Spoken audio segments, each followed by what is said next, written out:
Welcome back to Aaron's 1972 Datsun 510. Today we're going to work on cutting out the passenger side front floor pan and placing it in.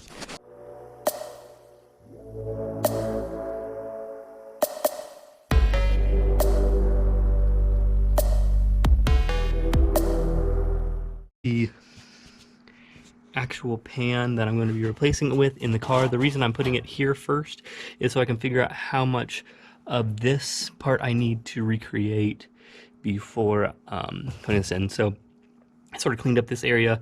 I'll be removing the spot welds all along the frame. Then I'll check the frame to see how good of shape it is, whether I need to replace it or not.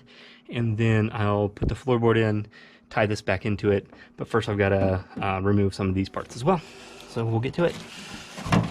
Alright, so this video is going to be pretty short. I start by taking out the floorboard here, and that's pretty much all I'm going to do in this video.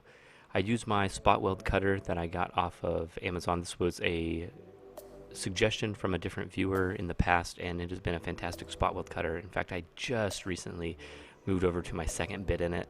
As the first bit, I broke a piece off of it. That was probably more my doing than others.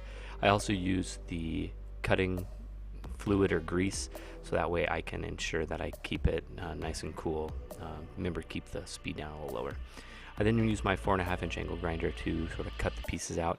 Now remember, there is a fuel line underneath this floorboard, so you want to make for sure to relocate that or move that away from the frame rail, so that way you don't accidentally cut into your fuel line moving up to the front of the car. Some of these spot welds were actually pretty difficult to find, so I had to use the light to sort of get a better reflection. You can see the divots. That allowed me to then cut them out. I wanted to remove this all as one piece rather than, or a couple bigger pieces rather than a whole bunch of really small chunks, just so I could have a better idea of what I'm working with. Once I freed up all of the pieces down here, I was able to clean up the entire frame rail here. I'm not going to replace this whole thing like I replaced on the driver's side. I'm going to replace some small pieces on it that have that realistically have rust has eaten through, and so right here I'm cleaning it up, and then I'll do some rust protection as I move forward. But yeah, a very short video today, just sort of show you what I'm doing. Look at all that nasty crap that came out from the car. Always remember to clean your workspace. Thank you for watching, and hopefully I will have another video up soon.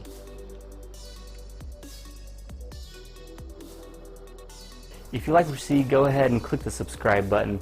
That subscribe button lets me know that I'm doing good work. Also, don't forget to set up your notifications so that way it'll notify you whenever I post a new video. Over here you're going to see my newest video. And then finally, over here is what YouTube suggests should be the next video in this series.